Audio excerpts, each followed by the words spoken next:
right side, to the 10, to the 5, touchdown! 6, going to the hoop, puts it up, puts it in!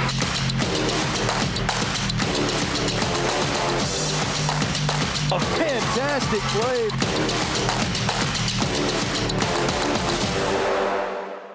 Welcome into episode 13 of Magnolia Fields, the Hotty Toddy edition. He's Brad Logan. I'm Frank Dodds. And come on in and take a seat and enjoy our 30 minutes that we get here on the podcast. We originally thought we would be doing this last week. We're doing it this week because it's just too much information to keep up with right now. It's a lot going on, and we love it. We love this time of the season and having a lot of fun. Another knockout for the Rebels this past Saturday against Middle Tennessee State. Brad, you've had conversations with players and the coaches, and a record-setting day, a good day. The crowd was good again.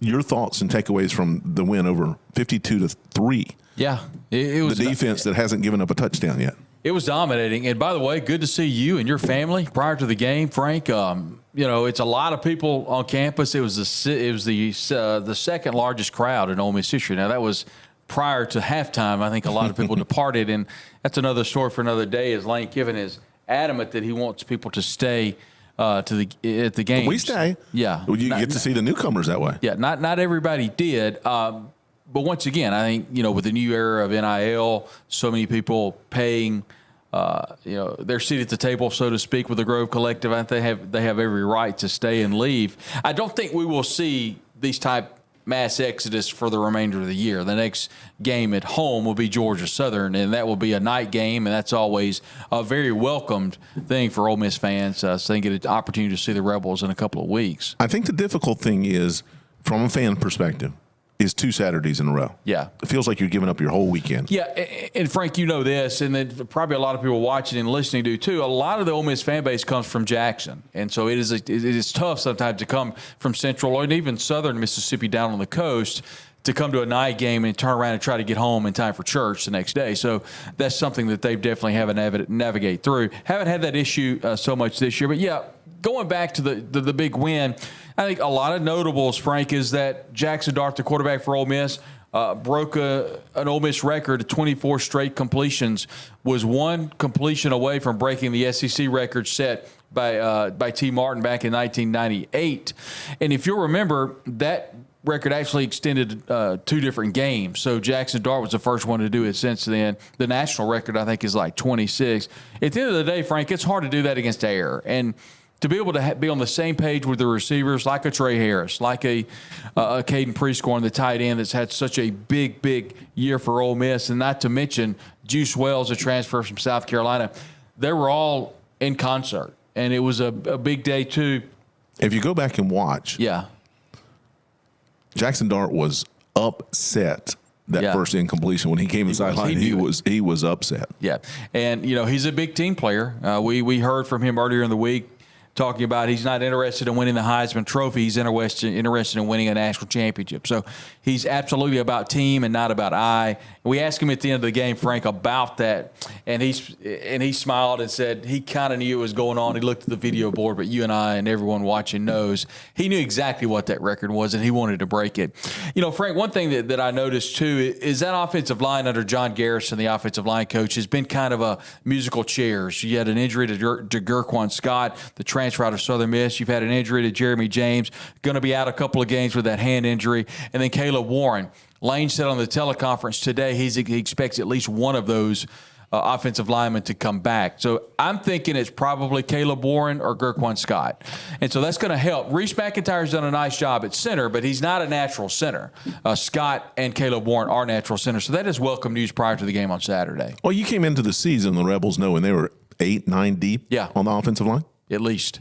At least, and which that's good. And we haven't seen a lot of Eli Acker. He's someone that we definitely could see. A Preston Cushman, a younger player that we haven't seen. And a Cam East from down in Louisiana. Those are players that need action. And obviously, you don't want anyone injured. But like you said, Frank, they're so deep across that offensive front. They've had players like a Reese McIntyre, like a Jalen Williams come in, a Julius Buelo, the transfer out of Washington, and so a Diego Pounds, the transfer out of North Carolina.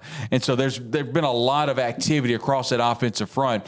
You would like to have a little more cohesiveness going on the road, for your first game. It's going to be a sold-out crowd in Winston-Salem. I know it's only 31,000, but it's a sellout crowd. It's a night game. It's on the road. It's in the ACC. So Ole Miss is going to have to work on some things. You talked about what player reaction has been. Princely Emmanuel and the transfer out of Florida talked about playing against Ole Miss, but that was back in 2020 when we had the COVID season in which the crowd wasn't very big. He talked about how excited he was running out of the tunnel and seeing so many Ole Miss fans in the stands. There is a little bit of trepidation going on the road for the first game of the year. I don't foresee any issues with Ole Miss, but that's definitely something to monitor. And while you're talking about the offensive line, they've got the running game going. Henry Parrish Jr. had a great day.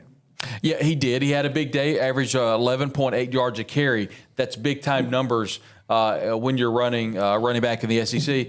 And we didn't see a lot of Ulysses Bentley. We didn't get any answers to Lane Kiffin. I don't believe there's an injury bug going around with Ulysses Bentley. We saw him on the sideline. He was not with the offensive team. Pure speculation. I think there may be some doghouse issues. What I mean by that is maybe not practicing as hard as he should have. I think we'll see a heavy dose of Ulysses Bentley on Saturday. But like you said, didn't really need him. Continuing to see a lot of Matt Jones. Matt Jones, the running back out of the Jackson metro area, has been through a couple of coaching staffs. He's been on this roster going on 6 years now. He was a member of the service team, Lane Kiffin tells us, earned his opportunity. And Kevin Smith, the running back coach, has been playing Matt Jones as the 2 and the 3 running back. And that's something that we've seen, and we will see that going forward. I don't know. I think it's going to be Henry Parrish, Ulysses Bentley. An interesting note, Frank, is that we haven't seen a lot of Rashad Amos. We saw him some, but that was at the end of the game. I really anticipated the transfer running back out of Miami, Ohio, to have a lot more of an impact in the season, but that could go back to they really like Matt Jones at running back. So that's definitely something I've been interested to see. Other side of the ball, we mentioned no touchdowns surrendered in 2 games. Are there still some concerns about that defensive backfield? A little. And I think, Brandon Turnage coming in has done pretty well. They haven't liked, I don't think, what they've seen out of Isaiah Hamilton. He's a 4-star decorated transfer product that's came in. I think they really would like to have seen him step up a little bit more. There could be a situation to where Ole Miss gets a couple of players off of injury in that defensive backfield. We've seen TJ Daugherty do some pretty good things on defense. But I think, Troy Amos, to me, the transfer out of Alabama, is one of the best cover corners Ole Miss has seen in the last 25 years. They've got to get Isaiah Hamilton's side kind of snuffed out. John Saunders Jr., we saw a couple of busted coverages against Furman, and then last week against Middle Tennessee State. They'll need to get that worked out, but I really like Amos at the other corner. Well, you always talk about it, and you always worry about transfers and how well they will gel and the communication. Is some of this be cleaned up? Yeah, with better communication. I think so. Have a more steady rotation back there. Yeah, I think so. It's just like you got to come together, and I think games is the only thing that will fix that. And we did see them play much better in the second half against Middle Tennessee State. When you got a defensive line like Ole Miss has with Walter Nolan. And so many others on that defensive front that are so dominant. I mean, Princely Emmanuel in the transfer out of Florida has been phenomenal at defensive end. Jared Ivey has been wonderful at defensive end. Not to mention J.J. Pegues, the Chucky Mullins Award winner, wearing number 38 at home, always going to the sideline and seeing the players, the moms and the dads prior to the game. He's an ultimate team player. And seeing that defensive front really gel, this is one of the better defensive fronts, not only in the SEC, but in the conference. Paul. In the nation, I'm sorry. Paul got his first start. And we called it right here on the Magnolia Fields Hottie Toddy edition. I felt like the way Lane talked after the game against Furman that we would see Paul be a dominant force on this defense, and he is. And I think Kari Coleman and he have done a really good job at linebacker. You throw in TJ Daugherty and Chris Graves, who kind of walks up a little bit. We're seeing a little bit of a flex action with Sunterian Perkins, who's also playing defensive end, is also playing some outside linebacker. That's a strong position for Ole Miss, and I really like what Pete Golding is doing with this defense. Pete Golding, a former defensive back at Delta State, defensive coordinator at Alabama, has done a really good job with this defense. And don't forget, Zach Arnett, former head coach at Mississippi State, is a huge component to this Ole Miss defense, and this Ole Miss defense has really stepped up the last couple of weeks. He's in there as a QA role. Yeah. A former defensive coordinator at Mississippi State before taking the head coaching job, and did a great job.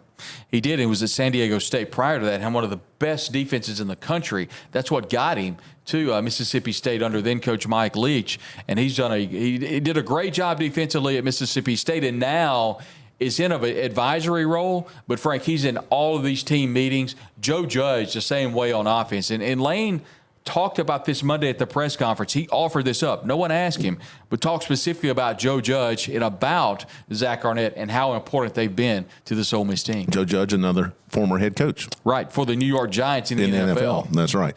Let's switch over to news and notes in the last few minutes we have before our first break. Any injuries, any updates, anything we need to know going into the Wake Forest game? Well, we saw Jordan Watkins play last week. He only had 1 or 2 catches, but I think that was just nice to see. He will be ready to go against Wake Forest on Saturday. Gerquan Scott, Caleb Warren, and then Jeremy James. We talked about the 3 offensive linemen that are out with a hand. We did see Walter Nolan leave the field Saturday with a little bit of assistance. He did go under the injury tent. That was a very poignant question to Lane Kiffin at the end of the game in the press conference. We asked him, Lane, is this an injury type situation? He was very emphatic. He said, absolutely not. Medical would have allowed him to go back. I told him not to go back. This was my decision and not of the medical team. So he was very pointed by saying he could have went back had he wanted to. It's really been interesting to watch, too. Princely Emmanuel had a shoulder issue coming into the season. We've not seen that raise its head at all. So the defense and the offense appear to be very healthy going forward, obviously with some of these injuries across that offensive line.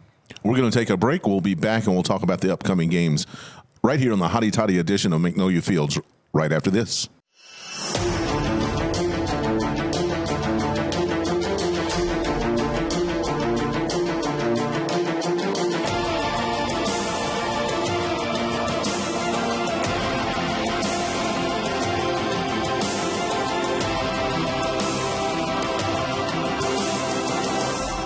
If you've been hurt in a car wreck, you know who to call. Call me. Remember, one call, that's all.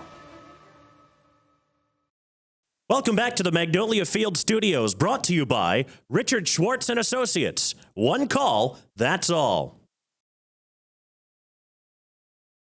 Welcome back in, and we need to talk a little bit about. Now, let's set the stage here. We will not be back in the studio for 3 weeks, so Ole Miss will have played. Between now and the next time we're together in early October, they will have played at Wake Forest and hosted Georgia Southern and Kentucky. So that's what we kind of want to focus on, what we need to know about those teams. Wake Forest. Yeah, right now, I think Dave Clawson's team is a senior-laden team, and I'm excited to see what's going to happen on Saturday night. It's going to be a capacity crowd at their stadium. It's a small one, only 31,000, but it will be raucous. And this is a game that they have circled. And so I'm interested to see what they will try to do offensively. I think for Ole Miss, I think Lane will specifically go in to try to really establish the run behind Ulysses Bentley and Henry Parrish Jr., and that's just going to open up the passing game. I do not expect Wake Forest to be able to move the football effectively against this Ole Miss defense by what they have coming back, and I expect Ole Miss to win the football game going away.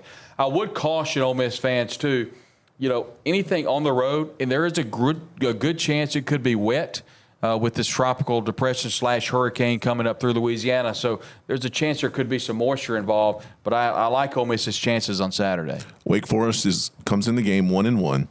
They had a 30-17 lead over Virginia Saturday. Going into the fourth quarter, they lost 31-30. And going down the stretch, they had a great opportunity to put that game away and missed a couple of field goals and had a couple of opportunities.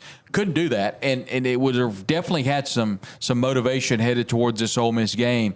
I think this is an opportunity for Ole Miss to score a lot of points, right? And you mentioned Coach Clawson in his third year at Wake Forest. Yeah. I really kind of expected them to be a little further along than they are right now. I did too, and I think Wake's administration probably did as well. For folks that are wondering where they've heard that name, he was the offensive coordinator at Tennessee for a couple of years. I think he's a good offensive coach, but I'm like you. I expected the talent to be a little bit better than they have in Winston-Salem, so I think they're going to have a tough road on Saturday. Next home game, Georgia Southern. A great opportunity for Ole Miss to kind of continue to build upon the stretch run of the Southeastern Conference. It's a situation to where Ole Miss is going to be a heavy favorite over Georgia Southern, and no disrespect to Georgia Southern, but this is going to be the last of the bye games until the season really cranks up, when Ole Miss will go on the road. Will host Kentucky before it goes on the road against a very improved South Carolina team. It's a situation where Ole Miss will once again want to establish a run, build defensively, continuing to gel. And I tell Ole Miss fans a lot, you're not going to see the opponent right now. You're going to see what your team can do.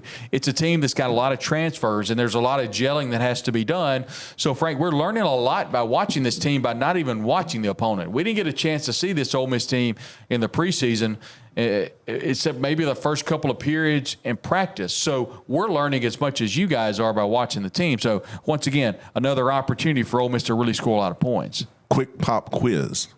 Name that conference, Georgia Southern. The Southern Conference? No, it's Sun Belt. Sun Belt. It's so hard to keep up this year. I would have flunked the pop quiz too. Yeah, the Sun Belt now with the Southern Miss in the Sun Belt now. So the natural spot for the Golden Eagles. Yeah. Georgia Southern picked 6th in that league coming in the preseason. Then hosting Kentucky. And I'm telling you what, Saturday, their loss to South Carolina. Maybe we learn something between now and then. You would hope, but that loss, that's the worst loss I remember Mark Stoops ever taking at Kentucky, other than maybe Vandy 2 years ago. Yeah, this this Kentucky team under Mark Stoops is always one to where it wins in the first half of the season, and then it kind of falls apart when you've got Tennessee, Georgia, Florida in the back half of the schedule. Now, all of a sudden, you're losing a game, you being Kentucky, against a South Carolina team led by Shane Beamer, who we didn't think was going to be very talented. And, in fact, they struggled, Frank, against Old Dominion. Old Dominion, yeah. Struggled mightily. Now you've got a South Carolina team that if they win on Saturday, which College Game Day will be in town, they'll have LSU the following week. So the time we come to you in a couple of weeks, we'll know a whole lot about South Carolina. They would have had Kentucky and LSU, and we'll be talking about the Ole Miss game coming up. Ole Miss will know more about Kentucky because who do they have after South Carolina? I think they've got Georgia. Georgia, yeah. Georgia, and then a bye game with Ohio before they play Ole Miss. So Mark Stoops very well could have 2 losses coming into Oxford. And Ole Miss expected Kentucky to be ranked. The last time Kentucky came to town was in 22, and Kentucky was ranked number 10 in the country. It was also an 11 a.m. game, which this one is as well. And it was an opportunity for Ole Miss to face a Will Levis team, to where Will Levis and Kentucky had the ball in the fourth quarter. They were driving, going to score the winning touchdown. And in true Lane Kiffin fashion, Ole Miss under Lane Kiffin, they win those 1 to 3 point games, and they have been phenomenal under Lane Kiffin. By the way, a quick stat for you: Ole Miss is 3-0 on road conference games with Lane Kiffin as his head coach, 1-0 in night games. So the numbers are good for Ole Miss when they go on the road in non-conference action. But you talk about once again the Kentucky game doesn't look as appealing right now, and we'll know more about them with Georgia. But the SEC season starts, and Ole Miss will be a buzz because you would think Ole Miss will be 2 wins padded to what they have now when they welcome Mark Stoops and Kentucky into town. Yeah, you would think Ole Miss would be 4-0. Right. Something could happen between here and there, but we won't be back together until after that happens, if that's the case. First week in October is the next time we will. October 5th will be that gate. Yeah, so October 5th will be that gate. Other thoughts about games in the SEC this past weekend? Texas, we love to hate Texas. They're really good. We loved, before they were in the SEC, we always made fun of them. They were always back. Texas is back. No, they weren't.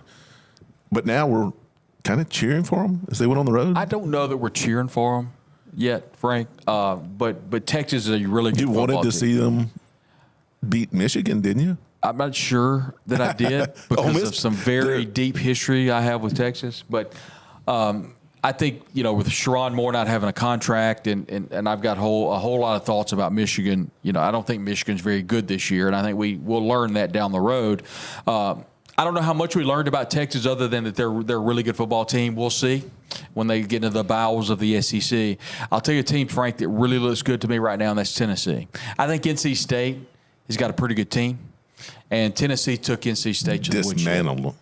Right now. Learned a lot about Tennessee, if you ask me. Yeah, right now, if you buy the idea that 4 SEC teams will get into the CFP. You put Texas in there. Mm-hmm. You're going to put Georgia in there. Based on how they played, you'd put Tennessee in there? Right now, yeah. And Ole Miss? And Alabama. Well, that's 5. You and can't Missouri. do that's 6. You can't do that. A lot of water has to pass. And if Alabama, let's talk about Alabama for a moment. It was 16-13 heading into the fourth quarter. They scored 28 fourth quarter points, and the score is crazy. But let's go back to when it was 16-13.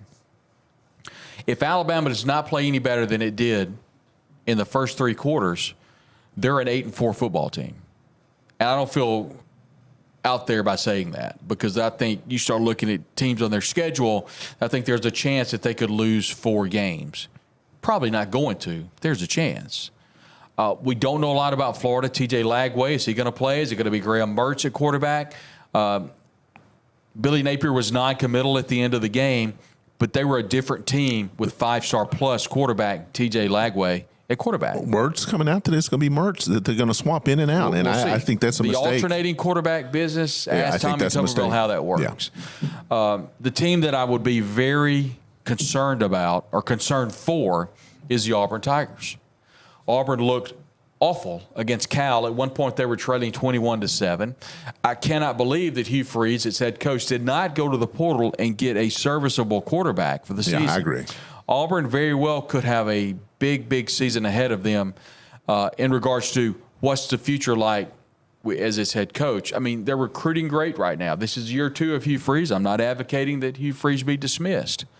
But if Auburn finishes the season 5-7, 6-6, what's the temperature of that fan base during the offseason? Well, again, maybe he did go after somebody in the transfer portal and just didn't get them. They have a collective that's very, very advantageous. I can't imagine Auburn not nagging some particular quarterback out of the portal, Frank.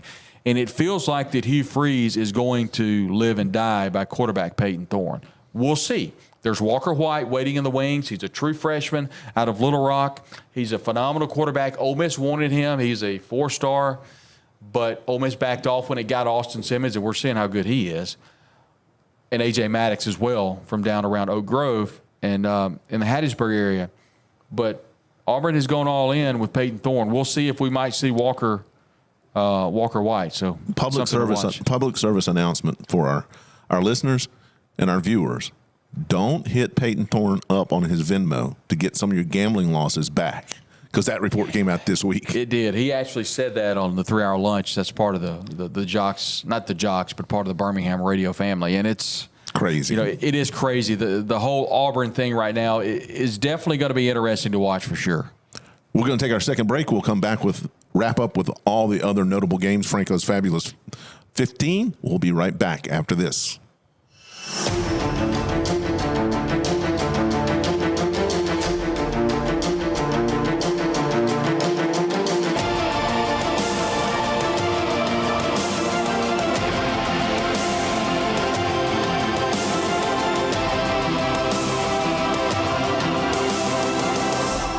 If you've been hurt in a car wreck, you know who to call. Call me. Remember, one call, that's all.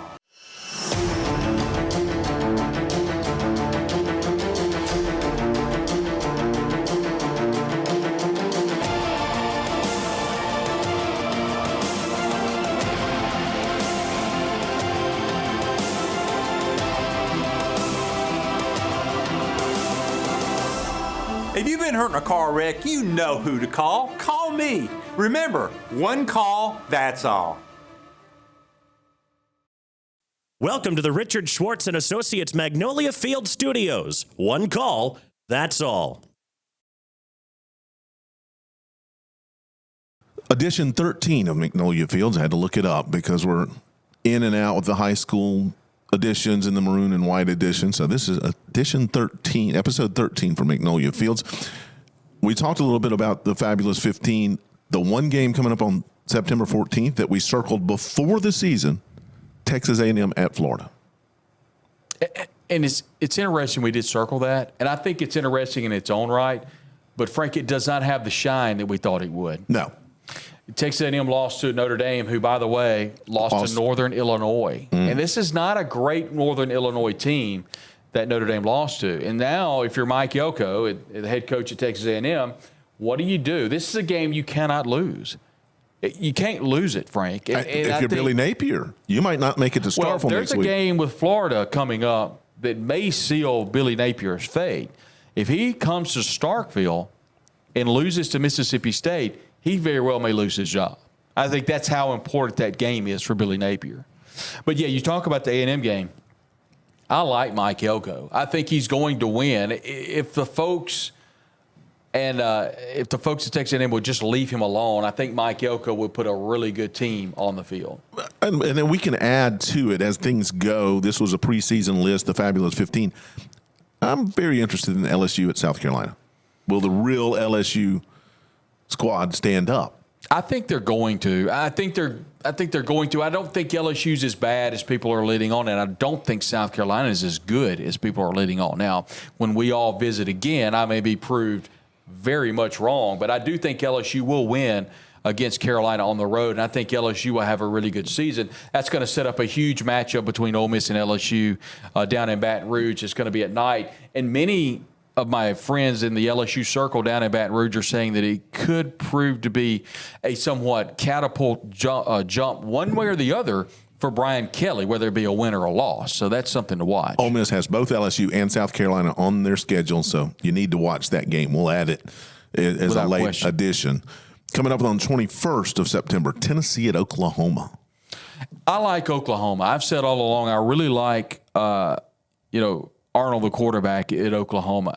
I just don't know about him right now. And it's definitely a team that's going to be fun to watch against some of these other SEC teams. How's Oklahoma going to fare against these other programs? What about the Red River rivalry? Now it's an SEC game. But Tennessee is playing so well. Tennessee is playing lights out. What is the date of that game? 21st. Yeah, that's going to be fun. Not this Saturday, but the next. Right, that's going to be a fun one. We can add to that list some interest. You mentioned one of them, Florida at Mississippi State. Does Billy Napier get fired on the tarmac? Absolutely add that one, because if you're Mississippi State, you just come off they're going to win on Saturday, I think, against Toledo. Although Toledo is a pretty good team. I do think they'll beat Toledo. Prior to that, remember, they lost to Arizona State, had a great chance to come back and win that game late while everybody was asleep at 1 o'clock in the morning. Had a chance to win that game and weren't able to do so, weren't able to stop Arizona State late. I'm definitely adding Mississippi State and Florida because that could be a make-or-break game for Florida. I don't think it's make or break for Jeff Lebby at Mississippi State. I do think it's make or break for Billy Napier in Florida. Arkansas also at Auburn that weekend to see kind of where see where those programs are going to. I have not mentioned Sam Pittman and the Hogs. They had Oklahoma State on the ropes, 21-7. Had a chance to win that game. 6 turnovers, just kind of turned it away. It was a brutal loss for Arkansas, but no one really anticipated on being there. I think that's a huge game for Hugh Freeze because he cannot lose that if you're Auburn, but it's a great opportunity for Sam Pittman and Bobby Petrino. That's what I was about to say. Coordinator. He's got a lot of ties down at Auburn. It's a great opportunity for Arkansas on the road. Let's go one more week ahead since we won't be back in studio until the first week of October. The day that Kentucky's at Ole Miss, the one we had on the Fabulous 15 was Georgia at Alabama. Where's Alabama going to be at that point? I don't know. I just was not overly impressed with Alabama, Frank. And I have been. They'll be undefeated. Yeah, they go to Wisconsin this weekend, and then they've got a bye week. Is that a problem for Alabama? Is this game this weekend a problem for Alabama? At Wisconsin? Yes. I just don't think so. I don't either, but could it be? Could it be a problem for Coach DeBoer, who the jury is a little still out on him? But he's won everywhere he's been. He'll figure it out. The September 18th Kentucky Ole Miss game that weekend. Here's some interesting things that have popped up. Oklahoma at Auburn. Very interesting. After playing Tennessee. We talked about Oklahoma playing in the SEC, going in the hostile environments. That's definitely one to monitor. And depending on what happens between A&M and Florida, on the 28th you have Arkansas and A&M in Arlington, Texas. It's one that I think Sam Pittman and the Arkansas Razorbacks have circled. This game is not longed for Arlington very much longer. Finally, we're going to get to see this game at Kyle Field and at Donald W. Reynolds Razorback Stadium, eventually on campus where it belongs. But I love Arkansas's chances. I'm a huge huge believer in Bobby Petrino. I think he has injected so much life into this Arkansas team. And I think as long as Petrino can do what he needs to offensively, and, Jalen Wright's looking really good at quarterback, and I like Sam Pittman a lot, I'm really pulling for the Hogs. For Brad Logan, I'm Frank Dodds. We appreciate all of you downloading the podcast, following us, and viewing the edition from the studio. Until next time on the Max Out Sports Network.